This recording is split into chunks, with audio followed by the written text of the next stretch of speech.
어차피 중장기적인 방향성은 이미 큰 흐름은 정해져 있다. 네, 여러분 반갑습니다. 비트캐쳐입니다. 최근 제가 도지를 계속 구독자님들께 언급을 드리면서 도지코인 100원 충분히 갈 수 있다 라고 말씀을 드렸는데, 현재 지금 비트코인이 FOMC 금리 인상을 앞두고 선반영이 되면서 조정에도 불구하고 지금 도지는 역주행하면서 상승을 이어가고 있습니다. 근데 여러분들께서 이 도지의 반등이 정말 단기적인 거고 일시적인 거라고 생각하시면 굉장히 큰 오산이다. 오늘 그 도지의 내러티브에 대해서 조금 말씀드릴 건데, 불과 7월 초였습니다. 일론 머스크가 이 트위터 페이먼츠 LLC, 그러니까 최초의 소셜 미디어로서는 송금 서비스 라이센스를 취득했다라는 내용이 언제 떴었냐, 7월 6일쯤에 트위터에 돌아다녔습니다. 근데 바로 어제였습니다. 머스크가 트위터 로고를 파란색 대신에 X로 바꾸고 슈퍼앱으로 트위터를 만들겠다 라고 하면서, 이 슈퍼앱의 의미가 뭐냐, 그러니까 쉽게 말해서 단순 소셜미디어에 그치지 않고 금융생활, 쇼핑 등등 모든 것을 이 앱 하나로 할 수 있는 그런 핵심 금융생활의 중심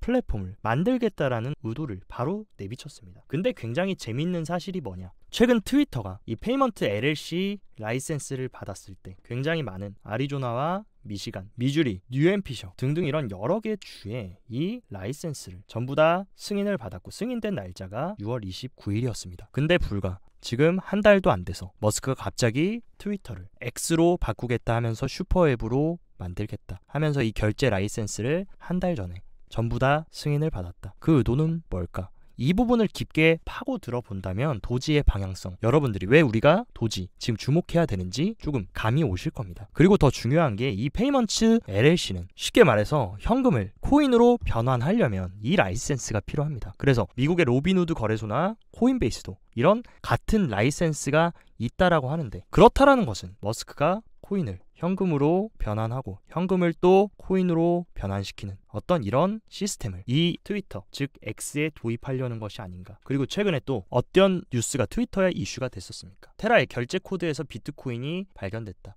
라는 이런 퍼드가 터지고 나서 모든 사람들이 머스크의 테슬라의 결제 소스 코드에 관심이 많아졌는데, 그게 관심이 터지고 나서 비트코인은 삭제했지만 도지코인은 이런 식으로 소스 코드에 계속 남겨놨다. 여기에 어떻게 보면 괴짜 머스크의 큰 흐름, 이 대중들에게 어떤 힌트를 주는 그런 행동이지 않았을까, 그런 식으로 저는 조금 합리적인 의심을 하게 됩니다. 그렇게 된다면 테슬라의 결제 소스 코드에서 비트코인을 삭제했는데 도지만 남겨뒀다. 그리고 머스크는 지금 트위터를 슈퍼앱으로 만들겠다. 그렇다라고 하면 이 트윗에서 기축 코인, 핵심적인 이 결제의 브릿지 역할을 하게 될 코인이 뭐가 될까? 그 부분은 이미 여러분들이 더 잘 아실 거라고 생각을 합니다. 그리고 또 제가 지금 말씀드리는 부분에 조금 더 힘을 실어줄 부분은 뭐냐, 전 골드만삭스의 헤지펀드 매니저, 유명 투자자인 라울 팔이 일론 머스크가 X를 구입했을 때 자기한테 말한 두 가지가 있다. 일론 머스크는 AI를 위해 그것을 구입했고 언론의 자유, 각도는 편향되지 않은 모델을 제공하는 것이다 라고 하면서, 일론 머스크가 트위터, 지금은 X지만 트위터를 구입했을 때 AI를 위해서 구입했고 언론의 자유를 제공하기 위해 구입을 했다. 그리고 그는 제작자 등을 위해 글로벌 결제를 할 수 있도록 암호를 사용할 것이다. 내 생각에는 도지를 사용할 것이다 라고 이런 식으로 굉장히 라울팔이 직접적으로 얘기를 해줬습니다. 그리고 또 우리가 알아야 될 중요한 사실, 머스크는 비트코인도 많이 가지고 있지만 상당한 양의 도지코인을 소유하고 있는 홀더다. 그리고 도지를 굉장히 좋아합니다. 그렇기 때문에 향후에 이 트위터가 지금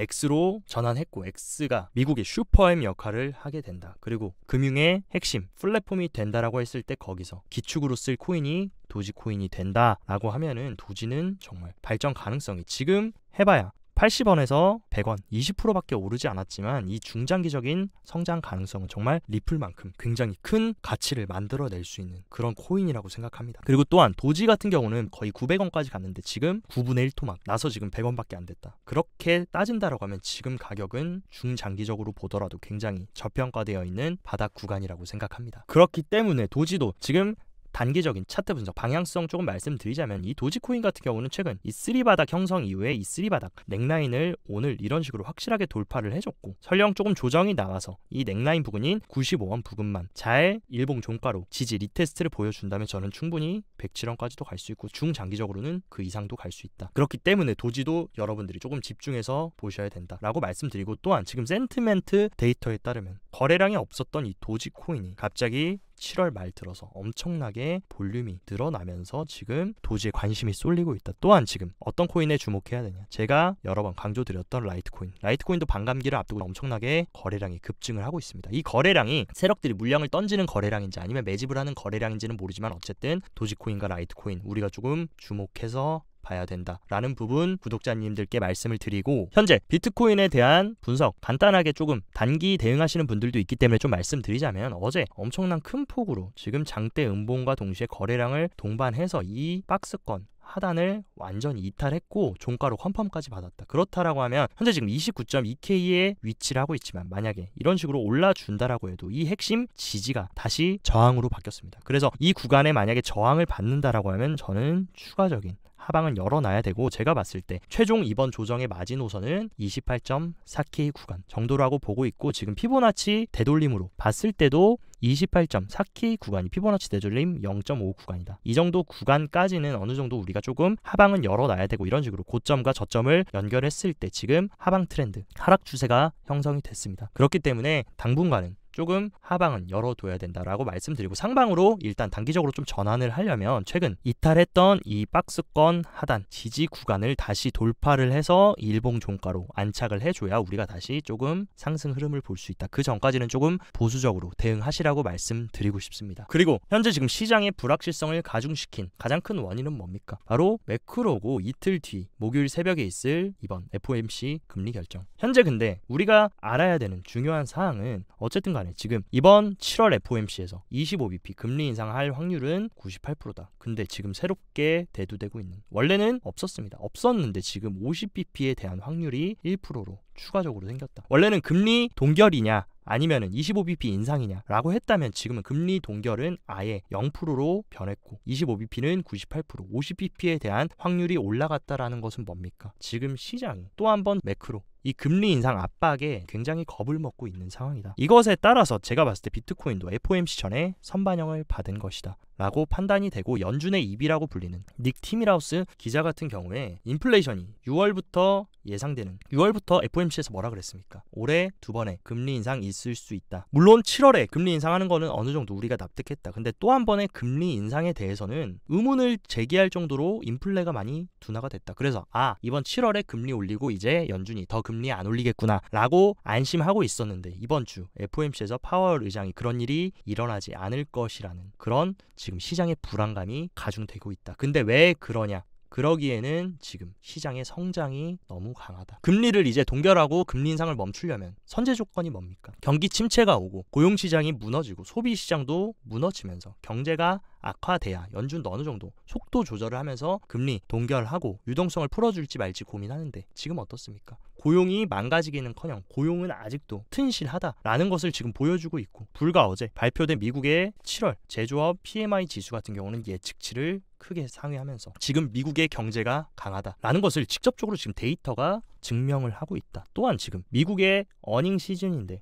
여러분들이 딱 한번 그냥 눈으로만 한번 보십시오. 지금 빨간색이 많습니까? 파란색이 많습니까? 누가 보더라도 지금 침체라고 보기에는 무색할 정도로 기업들의 실적마저 예상했던 것보다 좋게 나오면서 어닝 서프라이즈를 계속 보여주고 있다. 그렇다면 파월 의장이 할 수 있는 거, 이번에 금리 인상하고 그 다음에 올해 또 한 번 9월에 FOMC가 있는데 그때도 금리 인상할 수 있다. 이런 식으로 더욱더 경제가 아무리 금리를 올려도 강하고, 물론 인플레이션은 잘 잡히고 있지만 전혀 금리를 올려도 무너지지 않은 미국의 경제를 보고 파월은 또 한 번 9월 FOMC에서 또 금리를 올릴 수도 있다라는 어떤 이런 긴축에 대한 불안감이 지금 크립토에도 작용이 돼서 이런 식으로 큰 폭의 조정이 나왔다라고 생각합니다. 하지만 저는 일단은 개인적으로 내일 모레 목요일 FOMC까지는 지금 불확실성이 유지가 되면서 또 한 번 하방 압력이 작용돼서 추가 하락은 할 수 있지만, 저는 FOMC가 지나고 나면 어느 정도 9월까지는 단기적인 악재 해소로 인해서 다시 올려줄 것이다 라고 말씀드렸고, 제가 언제나 말씀드린 게 뭡니까? 중장기적 관점으로 보면 지금 여러분들이 아셔야 되는 거, 작년 말부터 지금까지 거진 111% 올랐다. 근데 지금 요만큼 떨어진 거, 지금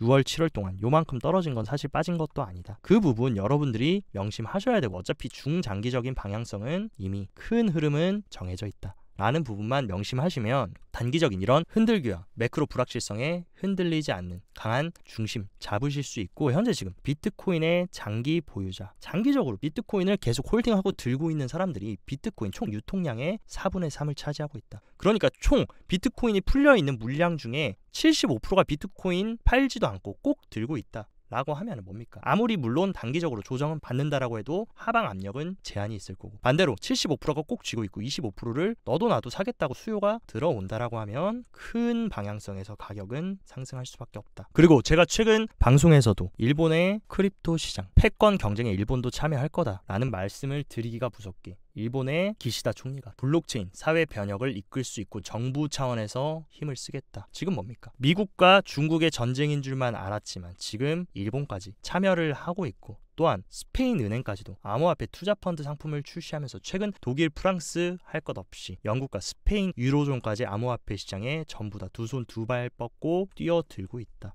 그리고 더 재밌는 사실, 최근 일본 총리가 이런 말을 꺼낸 시기가 세계 1위 거래소인 바이낸스가 8월에 일본에 거래소를 출시하는 그 시기와 굉장히 맞물린다. 그 얘기는 뭐냐? 바이낸스가 일본의 정식 거래소 출시함과 동시에 기시다 총리는 웹3 채택을 약속하고 바이낸스는 일본의 현지 서비스를 출시한다. 암호화폐 전격적으로 일본도 밀어주겠다라는 간접적인 의사를 밝힌 것이다. 이로써 지금 어떤 상황입니까? 전 세계의 1위부터 5위까지 G5 모두 암호화폐 시장에 제대로 뛰어드는 모습. 미국은 뭡니까? 블랙록 피델리티 세계 최대 자산 운용사를 앞세워서 비트코인 현물 ETF를 추진하고 있고, 중국은 홍콩을 앞세워서 크립토 시장의 재복귀를 호시탐탐 기회를 노리고 있다. 그리고 일본도 이에 질세라서 다시 한번 지금 크립토 패권의 어느 정도 부분을 가져오기 위해서 발빠르게 움직이고 있고, 독일, 영국 등 유럽 국가들은 이미 가장 먼저 크립토 규제안, 규제 틀을 미카 법안으로 형성함과 동시에 다 뛰어들려고 하고 있다. 그러니까 지금 전 세계가 한마음 한뜻으로 이 블록체인, 이 크립토 시장으로 너도 날도 뛰어들고 있는 시기. 그렇기 때문에 우리들은 오늘 지금 28K를 가냐 29K를 가냐 30K를 가냐 이런 부분보다 큰 흐름의 줄기에 신경을 쓰신다면 조금 더 좋은 중장기적인 성과가 나올 것이라고 믿어 의심치 않습니다. 그리고 단기 대응하시는 분들을 위해서 조금 더 시장 단기적인 흐름에 대한 첨언을 드리자면, 일단은 지금 가장 큰 고래인 갈색고래는 지금 매도세 유지 이후에 현재 지금 FOMC를 앞두고 관망 흐름을 유지 중이고, 우리가 주목해서 봐야 되는 거는 이 초록색 선, 개인이라고 불리는 이 리테일들이 갑자기 엄청난 매수세에 동참했다. 지금 갈색고래도 관망하고 나머지 고래 및 빨간 고래, 보라고래 전부 다 매도세 유지하고 있는데 개인들이 미친 듯이 사고 있다. 이 징조는 사실 저는 긍정적으로 보이지는 않는다. 다만 근데 조금 긍정적인 부분은 제가 중요하다 말씀드렸던 28.5K 구간, 이 구간에 굉장히 의미 있는 매수벽이 형성된 만큼 물론 추가 하방을 열어놔야 되지만 이 구간은 지켜줄 가능성이 좀 크다라고 개인적으로는 보고 있으니까 이 부분은 여러분들이 좀 참고하시고, 추가적으로 온체인 데이터 하나 더 보면서 단기 흐름을 보자면 10K 이상 비트코인을 가지고 있는 가장 큰 대형 고래들은 방금 파이어 차트 보신 건가 마찬가지로 비트코인을 조금 분배를 하고 있습니다. 차익 시전을 하고 있고, 그 바로 밑에 있는 1K에서 10K의 비트를 가지고 있는 고래들은 오히려 축적을 하고 있다. 어떻게 보면 가장 큰 고래에서 조금 작은 고래들로 손바뀜이 진행되는 시기라고 보이고, 물론 단기적인 추가 하락은 있을 수 있지만 이 부분도 일시적인 기술적인 상승 이후에 되돌림 조정일 가능성이 크고, 28.4K 부분부터는 다시 또 한번 새로운 상승 파동을 만들어 줄 수 있는 하반기에 여러 가지 미국부터 중국 그리고 일본까지 세계 G3 국가, 세계 경제 1, 2, 3위 국가들이 각자 다 크립토 패권을 가지고 오기 위해서 수면 아래서 진행하고 있는 것들이 발현될 수 있는 시기가 올해 하반기와 내년 비트코인 반감기와 대선이 있는 2024년이다. 그렇기 때문에 오히려 눌려주면, 저는 28.4K 구간까지 비트코인 추가 눌려준다라고 하면 이때 비트와 이더 수량을 모아갈 그런 계획이 있다. 28K를 오래 준다라는 거는 저는 굉장히 좋은 박앤셀 구간이라고 생각하기 때문에 제 구독자분들도 저의 인사이트 참고하셔가지고 지금 단기적인 대응, 중장기적인 방향성도 잘 잡고 가셨으면 좋겠습니다. 네, 오늘 영상도 시청 진심으로 감사드리고, 영상 도움됐다 하시면 좋아요, 구독 누르셔서 앞으로도 이런 크립토의 디테일한 인사이트와 실전 투자에 도움되는 정보들 제가 꾹꾹 눌러 담아서 유튜브 방송과 커뮤니티에 올려드릴 거니까 최대한 활용하셔서 성공적인 투자 이어나가시고, 더 디테일하고 자세한 투자 전략은 영상 하단 고정 댓글에 저희 팀 텔레그램 링크 활짝 열어놨습니다. 누구나 이쪽으로 입장하셔서 단기적인 시장 방향성과 그리고 실시간 대응 방안까지 저희가 알려드리고 있으니까 이 부분도 참고하셔서 도움 받으셨으면 좋겠습니다. 오늘도 시청 감사드리고 여기까지 비트캐쳐였습니다.